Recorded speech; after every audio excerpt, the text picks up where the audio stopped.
अब हमारे देश में सिर्फ और सिर्फ हिंदू और मुसलमान नफरत की राजनीति चल रही है। ये तो एक मतलब इससे ज्यादा अफसोस की बात कुछ हो ही नहीं सकती है कि एक इंसान पूजा करे या नमाज पढ़े, अपने अल्लाह अपने भगवान को याद करे, तो लोगों को तो उनके और खुश होना चाहिए और उनके लिए रेड कार्पेट बिछाना चाहिए कि ये लोग धार्मिक लोग हैं।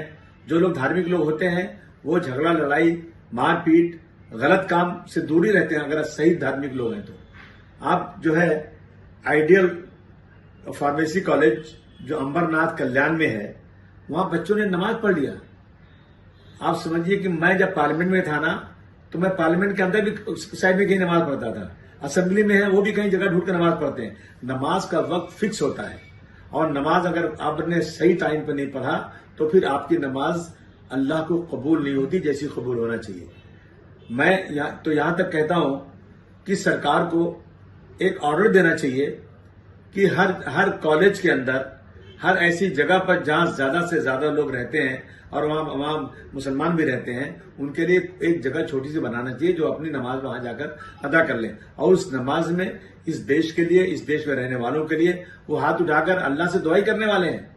लेकिन ये बदतमीजी, ये जो गुंडागर्दी इस देश में चल रही है कि जिन बच्चों ने नमाज पढ़ा उनको शिवाजी महाराज के पुतले के सामने, अरे शिवाजी महाराज तो एक ऐसे इंसान थे जिन्होंने इस देश में मुसलमानों को बहुत सम्मान दिया। अपनी फौज में 40% से ज्यादा मुसलमानों को रखा और मुसलमान उनके वफादार थे। उनके पुतले के सामने ले जाकर के जय श्री राम का नारा लगवाना और उनको कान पकड़ के माफी मंगवाना, किस बात की माफी? कि नमाज क्यों पढ़ा? अफसोस की बात है। मैं देश के तमाम लोगों से कहना चाहता हूं कि आप देखिए देश में क्या हो रहा है, ये कैसी चीज है। अरे मैं तो शिवसेना के में काम करने वाले नेताओं के घर में गया और मैंने नमाज की बात किया। उन लोगों ने बेचारे ला के चादर बिछाया और मैंने नमाज पढ़ा। खुश हुए लोग कि आपने मेरे घर में नमाज पढ़ा। माहौल यह होना चाहिए देश के अंदर कि जब भी किसी को कुछ काम पड़े, हिंदू हो या मुसलमान, एक दूसरे को मदद करे। लेकिन यहां ऐसा हो रहा है। मैं मुख्यमंत्री जी से कहना चाहता हूं कि साहब, ये पानी सर से ऊंचा जा रहा है, कहीं न कहीं इन चीजों को रुकना चाहिए। क्या हिंदू मुस्लिम लगा के रखे आपने?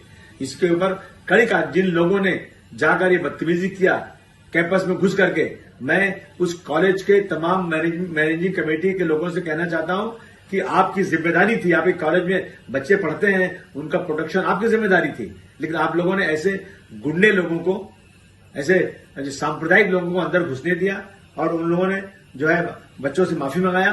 पूरा देश इसको देखकर शर्मसार है, शर्म कर रहे हैं लोग कि आज इस देश में क्या हो रहा है। सख्त कार्रवाई होना चाहिए उन लोगों के ऊपर। जैसे कि मैं सो रहा हूँ तो पिताजी को जगाना है मुझे, तो वो डायरेक्ट उठाने के बजाय, और हिंसा की परंपरा मेरे यहाँ नहीं थी सौभाग्य से, तो वो क्या करते थे कि उस कमरे में आ जाएंगे या बाहर से गुजरेंगे और चौपाई बोलेंगे, प्रात काल उठ के रघुनाथा मात पिता गुरु नावई माता। कभी कभी मैं गुस्से में उठ करके अरे पापा चरण स्पर्श किया और सो गया। मैंने कहा अब मत उठाना।